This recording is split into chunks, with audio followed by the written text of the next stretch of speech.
कर देने वालों का इस्तेमाल यहाँ पर मुसलमान लीगों किया जा रहा है। आप देखें, आसिफ शेख रशीद साहब के सरकार में बनाया गया बुलरशॉल पेश की गई खानसाए रियासिया चिश्तिया की जानिब से सूफी रमजान चिश्ती रियासी साहब सूफी मुश्ताक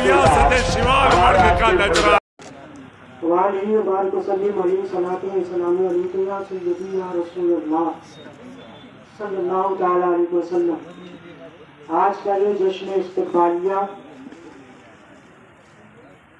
साबिका रिवायतों के मुताबिक सूफी मिल्लत पीर तरीक़त हज़रत सूफी गुलाम रसूल क़ादरी अलैहिर्रहमतुल्लाह के मनसब पर चलते हुए रियासती तौर पर नुमाइंदगी करने वाले लीडर इस्तक़बाल गुज़िश्ता दिनों तय पाया,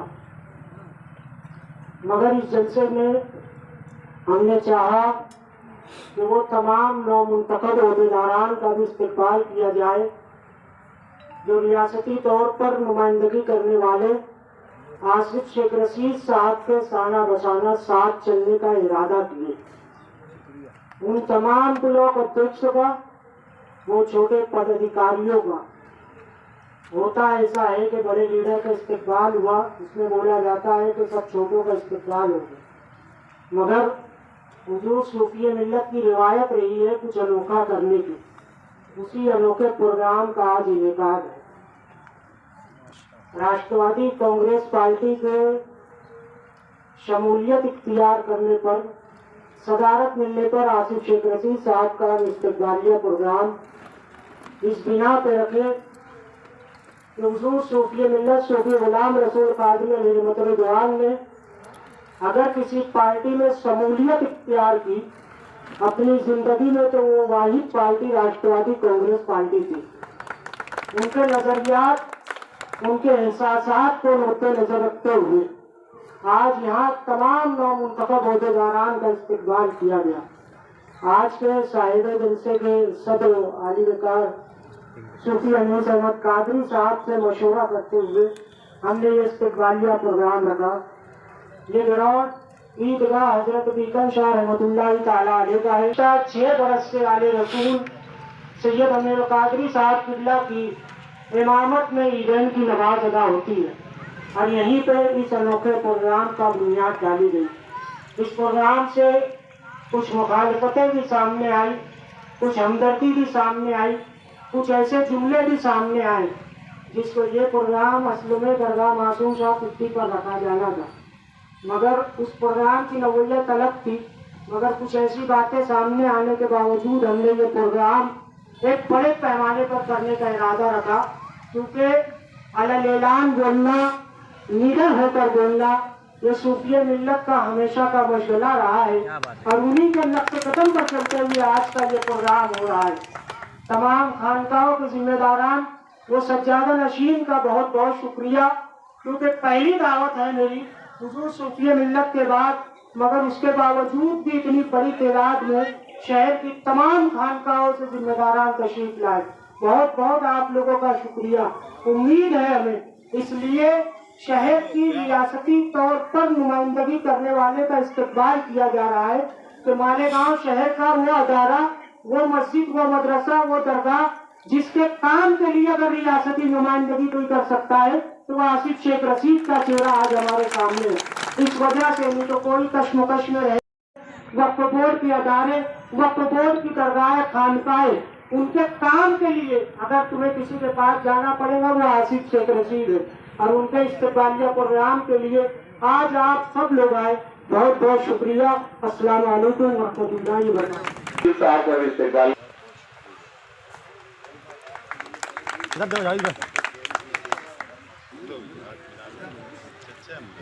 को पढ़ने वाली नजर दे के जाऊंगा यारों, मैं इस जमाने का वो फन तराश हूँ, पत्थर को बोलने का हुनर दे के जाऊंगा।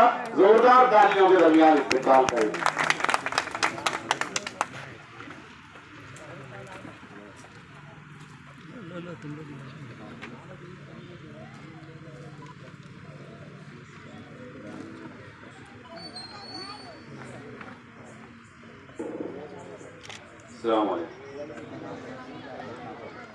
आज के इस इस्तिकबालिया प्रोग्राम के सदर मोहतरम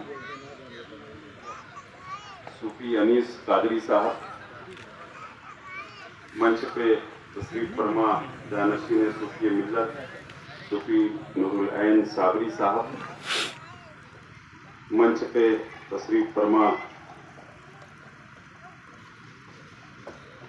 अकबर शेख अशरफी साहब, मंच पे तशरीफ फरमा सूफी जमील अहमद कादरी साहब, रियाज अहमद करवाला साहब, याकूब शेख साहब, ताज अली बाबा साहब, मंच पे तशरीफ फरमा जावेद अनवर साहब, शाहिद भाई रेशमवाला साहब, इजाज अहमद साहब, शकील शाह साहब, अब्दुल हसन वाला साहब, सेवाले साहब, नदीम फनी वाला साहब, रियाज अली साहब, याकूब रिजवी साहब, सफीक बॉक्सर साहब, आसिफ अहमद साहब, मुजफ्फर भाई,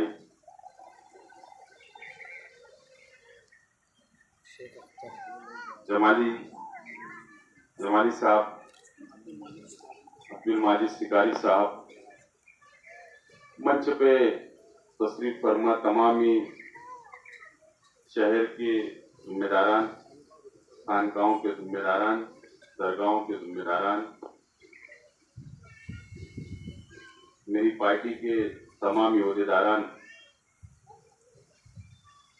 और मेरे सामने तशरीफ फरमा तमामी बुजुर्ग हजरात, नौजवान साथी, दोस्तों और साथियों,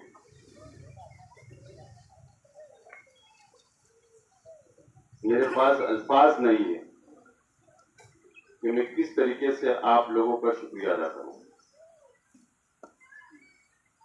मेरे भाई जानशीन सूफी मिल्लत सूफी नूरुल ऐन साहब की सरपरस्ती में, उनकी क़यादत में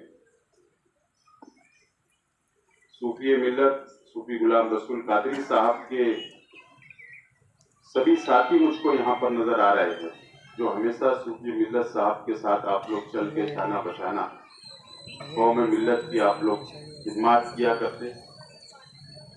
और आज मुझे खुशी इस बात की है कि जानशीन सूफी मिल्लत नूरुल ऐन साहब के साथ आप लोग शाना बसाना चल रहे हैं। ये मुझे बहुत बड़ी खुशी की बात आज शहर के लिए भी, हमारे लिए भी और इस प्रोग्राम के लिए। और मैं आपसे अपील करूंगा कि जिस तरीके से आप सूफी मिल्लत हजरत के साथ आप लोग चला करते थे, उनके साथ जद्दोजहद किया करते थे, और शहर का कोई भी मसला हो, शहर के कोई भी मसाइल हो, मिल्लत का दर्द रखने वाले सूफी मिल्लत साहब के साथ आप लोग जिस जज्बे के तहत उनके साथ चलकर इस शहर की खिदमत अंजाम दिया करते थे, मुझे उम्मीद है कि आप नूरुल ऐन साहब के साथ भी शाना बसाना चलेंगे। मैं शुक्रिया अदा करता हूं इस्तिकबालिया कमेटी का, नूरुल ऐन साहब का, कि आज आपने मुझको यहाँ पर बुलाया, मेरे साथियों को बुलाया और एक बड़ा इस्तिकबालिया प्रोग्राम आपने यहाँ पर दिया, इस्तिकबाल दिया। मैं आपका बहुत बहुत शुक्रिया अदा करता हूँ। यहाँ आने के बाद मुझको मालूम हुआ कि इस प्रोग्राम के ताल्लुक से कुछ लोगों को इतराज था, लेकिन मैंने हमेशा देखा हूं सूफी मिल्लत सूफी गुलाम रसूल कादरी साहब हमेशा, चाहे वो जहां भी रहे, चाहे वो जिस प्लेटफॉर्म पर रहे, ना वो कभी किसी से डरे, ना किसी से छपे, अपनी बात चाहे वो 1000 का मजमा हो या लाख का मजमा हो, जो उनकी दिल की बात थी वो बोला ही करते थे। और कभी भी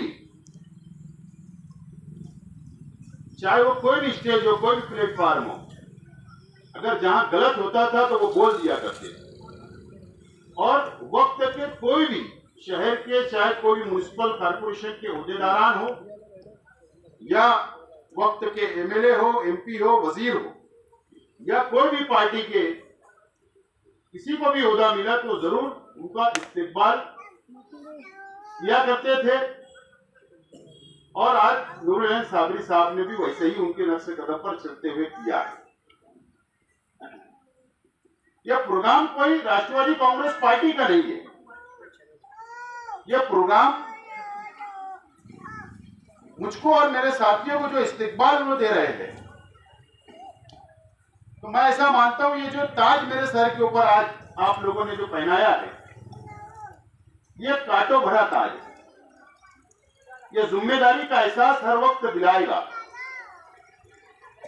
जैसा नूरुल हसन साबरी साहब ने कहा कि आप महाराष्ट्र की नुमाइंदगी कर सकते हो, इसके लिए हम आज आपकी हौसला अफजाई करने के लिए आपका इस्तेकबाल दे रहे हैं। और आपने ये सर पर जो ताज पहनाया है, वो मुझे हर वक्त इस बात का एहसास दिलाएगा कि मुझको मालेगांव शहर का नहीं बल्कि महाराष्ट्र के मुसलमानों की आवाज उठाने की जिम्मेदारी का एहसास दिलाते हैं। ये अलग बात है कि मैं आज महाराष्ट्र की असेंबली के अंदर नहीं हूं, लेकिन महाराष्ट्र की हुकूमत में राष्ट्रवादी कांग्रेस पार्टी भी बराबर के हिस्सेदार है। और हम मालेगांव शहर के मसाइल ले जाकर हमारी सरकार के पास, हमारी पार्टी के जिम्मेदारान के पास ले जाकर हम लोग मसाइल को हल करवा सकते हैं। सिर्फ वो मालेगांव का नहीं बल्कि महाराष्ट्र के मुसलमानों का मसाइल राष्ट्रवादी ही पार्टी हल कर सकती है, दूसरी पार्टी नहीं कर सकती, नहीं कर सकती है।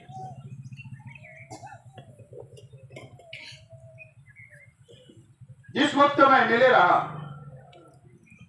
मेरा 5 साल आप लोग देख लीजिए,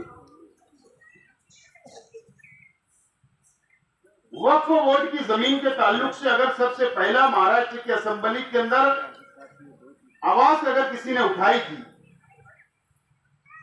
2014 के बाद 19 तक,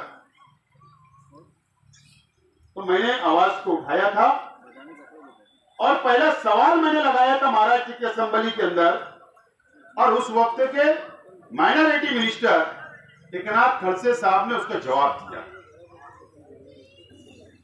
मैंने कहा था, सवाल पूछा था महाराष्ट्र की असेंबली के अंदर, आज भी रिकॉर्ड मेरे पास मौजूद है कि महाराष्ट्र के अंदर वक्फ बोर्ड की कितनी जमीनें हैं और कितनी जमीन के ऊपर अतिक्रमण हुआ है। 2 सवाल मैंने किया। एकनाथ खड़से साहब ने उस वक्त जवाब में यह कहा था कि 1 लाख एकड़ जमीन वक्फ बोर्ड की महाराष्ट्र के अंदर है, 1 लाख एकड़ जमीन। और उन्होंने ये दूसरा जवाब ये दिया था कि 70,000 एकड़ जमीन के ऊपर अतिक्रमण हो चुका है। और उसके बाद उन्होंने उस सवाल के ऊपर इतना इंटरेस्ट उनको आया, इतनी दिलचस्पी उन्होंने ली और आगे बढ़कर उन्होंने कहा कि जुमला असेंबली के रिकॉर्ड के ऊपर मौजूद है। उन्होंने कहा कि ये सवाल का जवाब तो मैं दे चुका हूं, लेकिन उस वक्त उन्होंने इस जुमले का इस्तेमाल वहां महाराष्ट्र की असेंबली के अंदर किया था कि महाराष्ट्र की 70,000 एकड़ जमीन के ऊपर वक्फ बोर्ड के ऊपर जो अतिक्रमण हो गया जमीन के ऊपर, अगर वो अतिक्रमण निकाल दिया जाए और 1 लाख एकड़ जमीन के ऊपर अगर मुसलमानों के हवाले कर दी जाए तो मुसलमानों को किसी के आगे हाथ फैलाने की जरूरत महसूस नहीं होगी। ये जुमला उन्होंने कहा था महाराष्ट्र के। और उन्होंने कहा कि जिस तरीके से अतिक्रमण निकालने के लिए वक्फ बोर्ड की जमीन के ऊपर से अतिक्रमण निकलना चाहिए, इसके लिए हम कमेटी बनाएंगे और उसका सर्वे लेने के बाद में जिस डिस्ट्रिक्ट के अंदर जहां जहां पर भी अतिक्रमण होगा वहां पर कार्रवाई करेंगे, लेकिन उसके चंद साल के बाद ही उनकी वजारत चलेगी। तो महाराष्ट्र के अंदर सबसे पहला आवाज अगर किसी ने उठाया तो आपका भाई था, शेख आसिफ था। उसके बाद चाहे मुस्लिम मसाइल की बात हो, मुस्लिम रिजर्वेशन की बात हो, महाराष्ट्र असेंबली का कोई भी इजलास मेरा खाली नहीं गया जो मैंने महाराष्ट्र के अंदर मुसलमानों को रिजर्वेशन मिलना चाहिए ये मुतालबा ना किया। तालीम के अंदर, सरकारी नौकरियों के अंदर, आपको याद होगा कि मुमरा के अंदर कब्रिस्तान का मसला बहुत संगीन मसला वहां पर चल रहा था।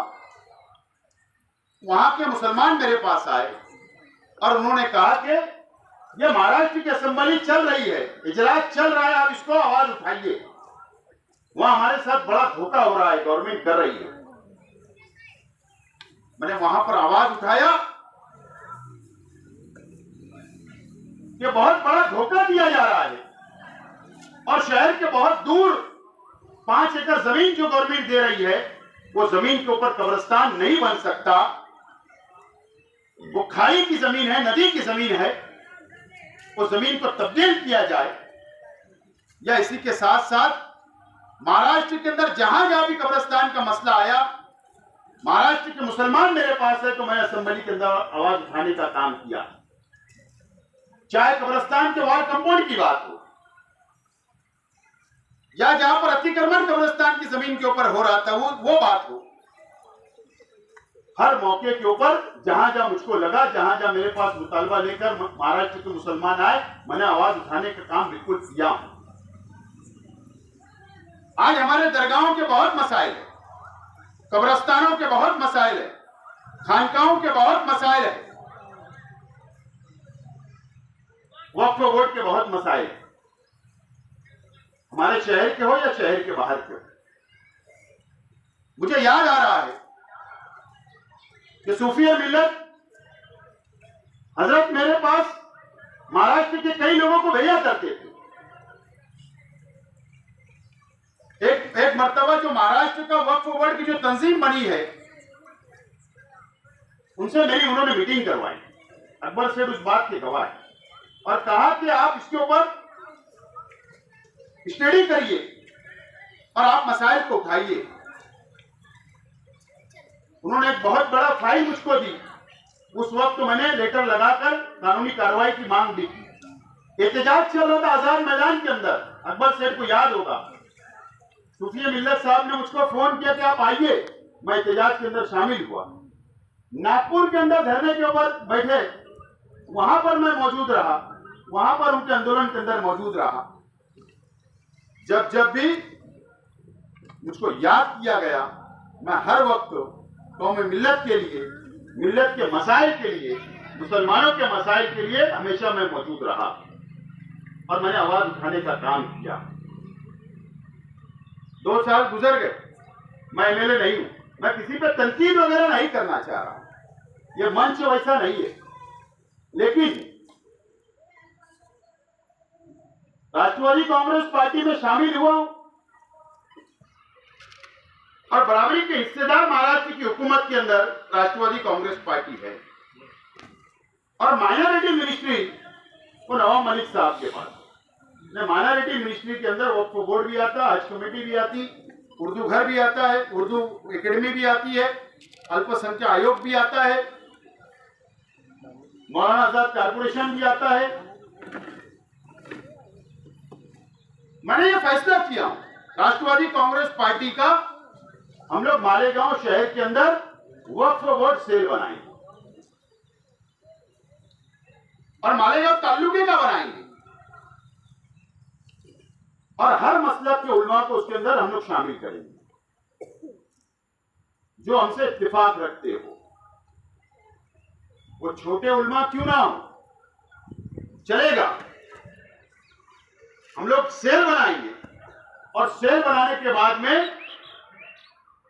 वक्फ बोर्ड एनसीटी सेल बनाकर उनको जिम्मेदारी देंगे और तमाम ही मसलब के जो मसाइल है, कब्रिस्तानों के हो, मस्जिद के हो, दरगाहों के हो, कब्रिस्तान के हो, ईदगाहों के हो, चाहे मालेगांव हो या मालेगांव तालुका हो, वो मसाइल हमारे पास आएंगे तो माइनॉरिटी मिनिस्टर एनसीपी के नवाब मलिक साहब के पास है। हम लोग मालेगांव शहर के तालुके के मसाइल को हल करने का काम करेंगे। आज इस बात का मैं ऐलान करता हूं इस मौके के ऊपर। और शहर की आवाम, मुझे पता है कि आज मसाइल हल करने वाला कोई शख्स नजर आप लोगों को नहीं आ रहा है।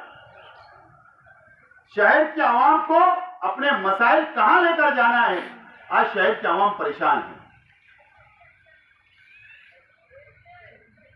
चाहे वो कोई भी मसला हो,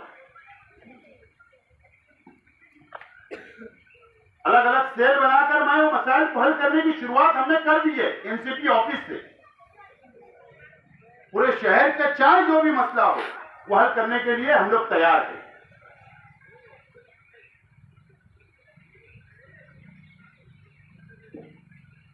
सूफी मिल्लत गुलाम रसूल कादरी साहब मेरे अपने सरपरस्त, उनकी एक बहुत ख्वाहिश रही हमेशा कि मेरे वालिद मोहतरम के वक्त के अंदर ये छोटा सा पुल बना था और उनकी ये ख्वाहिश रही हमेशा कि यहां पर एक बड़ा ब्रिज बनना चाहिए आवाम को आने के लिए।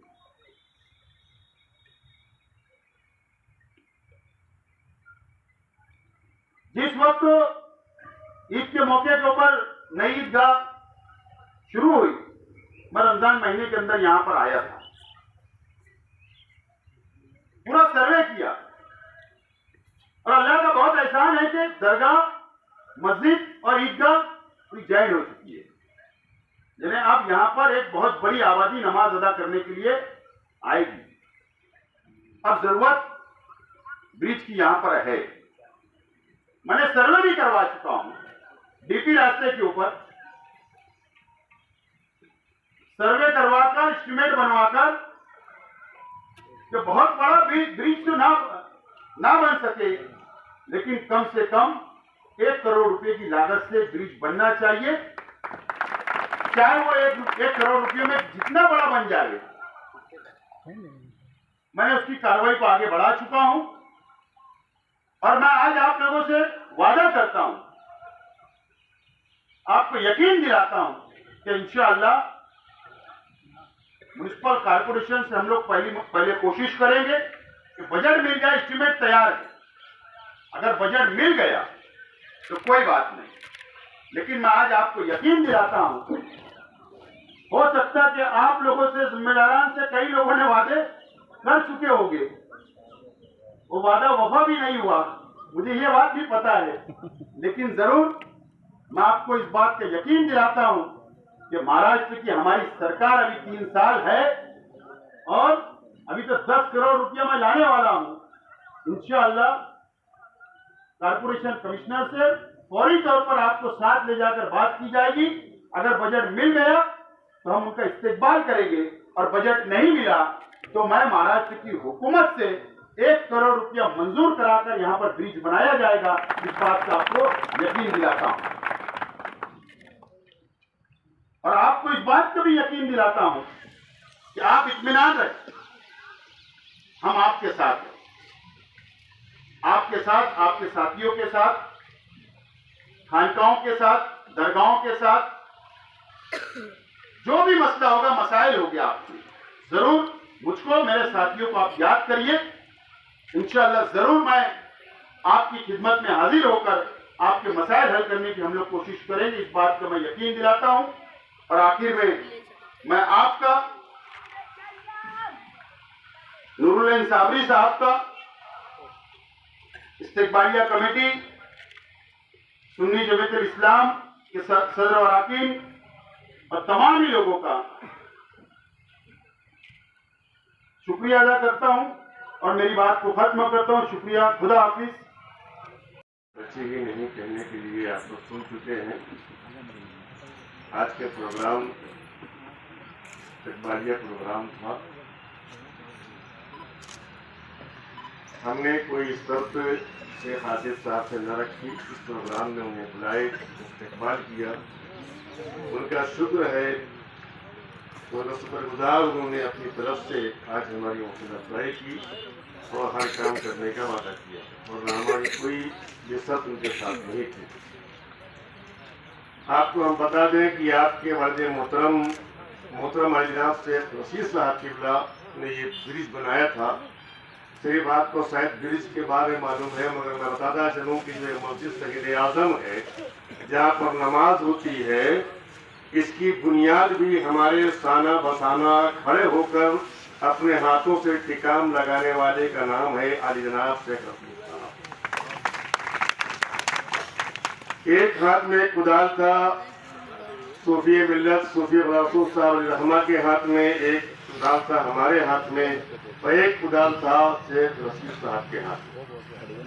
ये आपके इल्म में ना हो, हम बता देते हैं कि यहाँ पर अगर किसी ने टिकाम मस्जिद के लिए लगाया है तो वाली जनाब शेख रशीद साहब है। शेख आसिफ साहब आपके वाले मोहतरम है जब वो में, और आज आप यहाँ हाजिर हैं, आप यहाँ पर आलिशान ब्रिज बनाने का वादा कर रहे हैं। हमें वो बात याद आई आज से 14-15 साल 16 साल पहले, जब यहाँ पत्थर था, कोई ब्रिज कोई पुल न था, हमारे साथ हमारे हाथ को पकड़ कर या उनके हाथ को हम पकड़ के पत्थर को फलांगते हुए आए थे यहाँ पर बुनियाद रखने के लिए। बहुतों ने मजाक उड़ाई थी कि इस नदी इस पार यहाँ पर मस्जिद बनेगी, नमाज कौन पढ़ेगा। पर अल्लाह का शुक्र है कि हाँ ईद की नमाज सन 12 में यहाँ पर नमाज शुरू हुई। पहली नमाज ईद की किसी वजह से 2 साल रुक गया, उसके बाद बाकायदा नमाज ईद बकरीद 15 में मुकम्मल तरीके से शुरू हुई। 2015 से ईद बकरीद नमाज यहाँ शुरू है, जिसके इमाम सैयद अमीर कादरी साहब अमीर सुदौलत इस्लामी उन्होंने यहाँ पर नमाज पढ़ाई और फिर उन्होंने कहा था कि ताहयात जब तक शेख साहब जिंदा है यहाँ पर नमाज पढ़ाते रहेंगे। और यहाँ पर 2015 से मुकम्मल ईद और एक नमाज होती है। उम्मीद है कि यहाँ पर नमाज होती रहेगी। और ये पुल भी बनाया शेख रशीद साहब ने, उनका हम शुक्रिया अदा करते हैं। और आपने जो ऊंचा और बड़ा पुल बनाने का वादा किया, हम आपका शुक्रिया पेशगी अदा करते हैं। और सूफियों में रवायत रही है कि इस्तेकबाल करने जो आपने कहा यह कि जब आपने एमएलए बनकर मालेगांव के एमएलए मुंतखब हुए थे और दादा भूसे भी मुंतखब हुए थे, उस वक्त मासूम सा दरगाह पे आपका इस्तेकबाल किया गया था और दादा भूसे जो शिवसेना का भी इस्तेकबाल किया गया था। हमारे यहाँ के रीत है कि हम किसी के भेदभाव नहीं करते, जो काम करता है हम उसका इस्तेकबाल करते। ये दस्तूर है हमारी खानकाह का। और आज भी हम आपका इस्तेकबाल कर रहे हैं, आपके साथियों का इस्तेकबाल कर रहे हैं। और आज इस प्रोग्राम में हमारी सदारत है। अल्हम्दुलिल्लाह कल सूफी साहब की जिंदगी में 28 साल के दौर में यानी हमने 28 साल साथ गुजारे। जब भी कोई मसला आया हमें साथ लिए। आज उनके फर्जंद हमारे भतीजे शहजादे सूफी मिल्लत सूफी साबरी साहब भी हर मसले में हमसे मशवरा करते हैं, हमें बड़ापन देते हैं, हमें साना बसाना बैठाते हैं, इज्जत देते हैं, विकार देते हैं। इज्जत तो अल्लाह के हाथ में है, देना लेना देना, मगर अल्लाह के बंदे हैं ये, अपने बाप के नक्शे कदम पर चलते हुए सबको इज्जत देते हैं। अल्लाह इनका मुबारक फरमाए। और आज हमारे जो खानकाह के जिम्मेदार सूफी इकराम हाजिर हैं, मैं आल मालेगांव सदर सूफी अंजुमन की जानिब से इन सब का शुक्रिया अदा करता हूँ। आज 14 साल से मालेगांव अंजुमन सूफी इकराम का मैं सदर हूँ और मैं सूफी इकराम पर बहुत गहरी निगाह रखता हूँ और खानकाह पर। उम्मीद करता हूँ कि ये खानकाही लोग हमेशा सच्चाई के साथ दीन की तबलीग करते रहे और कौम का साथ रहे। और उम्मीद करता हूँ कि हमेशा हमें हमारी आवाज पर लब्बैक कहते हुए जब भी हम बुलाए हाजिर होंगे। इंशाअल्लाह इनके बुलाने पर हम भी हाजिर होंगे। आप सब हाजिर हुए, आप सबका बहुत बहुत शुक्रिया। खानकाह के जितने सूफिया इकराम है जिम्मेदार से हाजिर हुए, बहुत बहुत शुक्रिया। और आसिफ शेख साहब से मैं एक बात बता दूं कि हम खानकाही लोग हैं, लफाजी नहीं करते, दिल में जो है वो जबान का रहता है। सूफी मिल्लत का जो दस्तूर था कि लाखों के बीच में बोलते डंके के चोट पर, हम उन्हीं के साए में चले हैं। हम जो बोलते हैं डंके के चोट पर, न दाएं देखते न बाएं। तलवार तीर बंदूक गोली हमारे लिए कोई माना रखता ही नहीं। मैं लफाजी लेकर चैलेंज करता हूँ, किसी का माँ ने दूध नहीं पिलाया है कि हम सूफियों का हाथ लगा के टेस्ट कर देंगे, उनकी जिंदगी तबाह कर देंगे। ये आज हम चैलेंज करते हैं। और आज ये भी कहते हैं शेख आसिफ साहब से, इंशाअल्लाह आप अगर काम करते रहे, हम खानकाहों का, मदरसों का, मस्जिदों का, दरगाहों का हमारे साथ रहे, तो इंशाअल्लाह ताला आगे के वक्त में इंशाअल्लाह ताला आपके रसाना बसाना हम तन से, मन से, वक्त आए तो धन से भी आपके साथ रहेंगे इंशाअल्लाह। बाकी बातें क्या कहें, बस आपका शुक्रिया, बहुत बहुत शुक्रिया, बहुत बहुत शुक्रिया कि आप हाजिर आए। शेख आसिफ साहब जिंदाबाद, पाइंदाबाद, उनके साथियों भी हम मुबारकबाद देते। अलहाज हकीम सूफी अनीस अहमद कादरी साहब इनकी खिदमत आलिया में गुलों का नजराना पेश करें। बड़े अदब और एहतराम का मकाम है। नारों का जवाब आप बुलंद आवाज में दें। नारे तकबीर, नारे रिसालत, खानकाहों का इत्तेहाद, खानकाहों का इत्तेहाद। अब आइए मैं बिला नारे तकबीर, नारे रिसालत, खानकाहों का इत्तेहाद लाएं। कायदे नस्ल नौ मुस्लिम रिजर्वेशन फेडरेशन इस तहरीक को नया जज्बा, नया जोश, नया जुनून अता करने वाली शख्सियत आसिफ शेख रशीद, इनकी खिदमत में गुलों का नजराना पेश करें। उनकी खिदमत आलिया में गुलों का नजराना पेश करें। इनकी खिदमत आलिया में गुलों का नजराना शॉल पेश करें। आप हजरात से गुजारिश है, बहुत तालियां बजाते रहे, आपकी मौजूदगी का भी एहसास होता है। का नजराना पेश करें।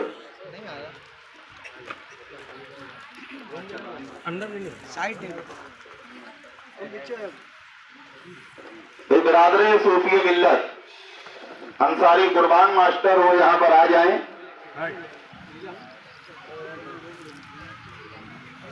उनके हाथों राष्ट्रवादी अकलियती सेल के कारगुजार सदर बॉक्सर, इनकी खिदमत आलिया में गुलों का नजराना पेश किया जा रहा है। मैं गुजारिश करूंगा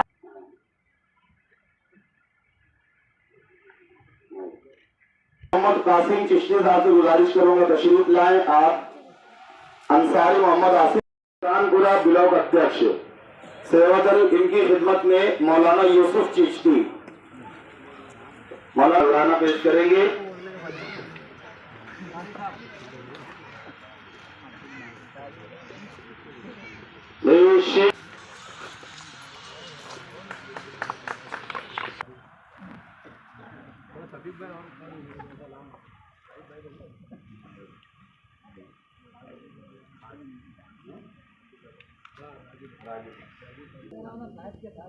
सेवा दल के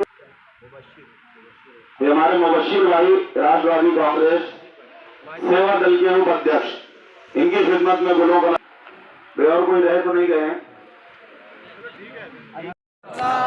नारे रिसालत, खानकाहों का इत्तेहाद। जिंदाबाद जिंदाबाद। घूमो थोड़ा, हाँ थोड़ा मुस्कुरा दें, ऐसे लम्हात बहुत कम आते हैं। नींद आए तो बिछौना भी नहीं मांगेगा। भारत से कायदे नस्ल नौ आली जनाब आसिफ शेख रशीद साहब की खिदमत सूफी अब्दुल माजिद शिकारी अशरफी, अगर जोरदार तालियां आपकी बजती रहे। मौलाना यूसुफ चिश्ती साहब खानकाहे कादरिया चिश्तिया साबरिया कैंप, फातह कैंप, हजरत मौलाना कारी यूसुफ चिश्ती साहब में गुलों का नजराना पेश करे। उन्हीं के साथ निसार भाई आप भी आ जाए कारी साहब के साथ में।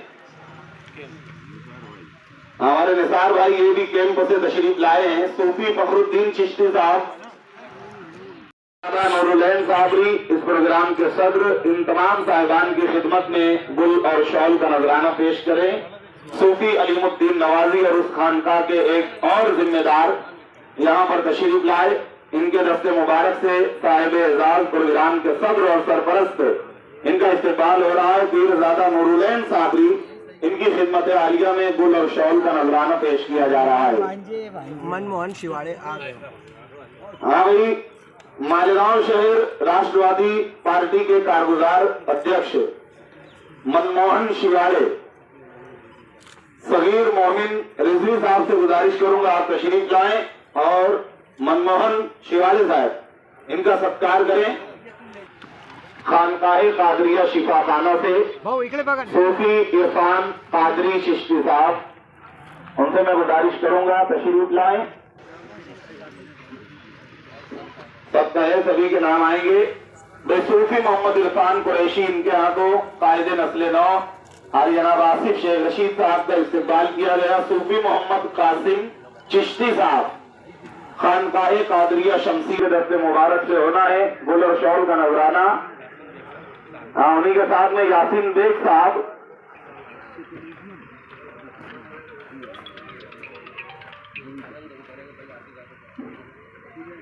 अंसारी नसीर अहमद रजी साहब अंजुमन सरकार मुफ्ती आजम से तशरीफ लाए हैं। उन्हीं के साथ साथ आजम चिश्ती, वो भी यहाँ तशरीफ।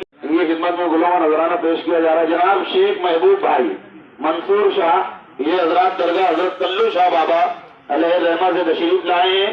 इनके हाथों जो है आसिफ शेख रशीद साहब का इस्तेकबाल होना है। कारी मोहम्मद इस्माइल जुम्मन मदनी दारुल उलूम, इनके हाथों अली जनाब आसिफ शेख रशीद साहब पीरजादा नूरुल ऐन साबरी अलहाज सूफी अनीस अहमद कादरी, इनकी खिदमत में गुलों का नजराना पेश किया जा रहा है। जनाब शेख महबूब भाई और मंसूर शाह दरगाह कल्लू शाह बाबा अलैहि रहमा के ये खादमीन है, इनकी जानिब से आसिफ शेख रशीद साहब का इस्तेकबाल। जनाब साजिद इब्ने हकीम मोहम्मद साबिर खुद्दाम हजरत मौलाना मोहम्मद इसहाक अलैहि रहमा, हकीम साबिर साहब। राष्ट्रवादी कांग्रेस पार्टी के कारगुजार सदर शकील शाह साहब, इनकी खिदमत में सेठ अकबर अशरफी गुलों का नजराना पेश करेंगे। तो आसिफ शेख रशीद साहब का इस्तेकबाल किया जा रहा है। अंजुमन शहदाए सूफी मिल्लत से अंसारी कुर्बान मास्टर और खलील फनी वाले राष्ट्रवादी अकलियती सेल के नायब सदर है। बीना और नाबीनाओं का मदरसा दारुल उलूम अहले सुन्नत फैजुल कुरान से सूफी जमील अहमद टेलर आसिफ शेख रशीद साहब का इस्तेकबाल करें। सेठ अकबर अशरफी ईदगाह हजरत बिगन शाह आलिश करूंगा, आप तशरीफ लाएं। मखदूम साबिर अकेडमी की जानिब से आसिफ साहब का इस्तेकबाल। अकबर सेठ दारुल उलूम अहले सुन्नत फैजुल कुरान के नाज़िम आला भाई सूफी सईद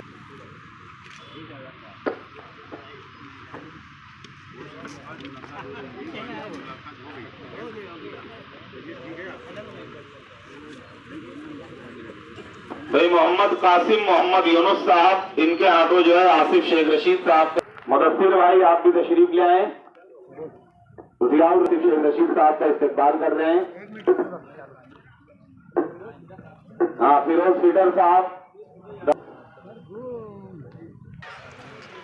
अब आइए मैं बिला किसी ताखीर डायमंड कारपेट मालेगांव मुस्तफा बंगार बाजार होलसेल रेट में यहाँ पर कारपेट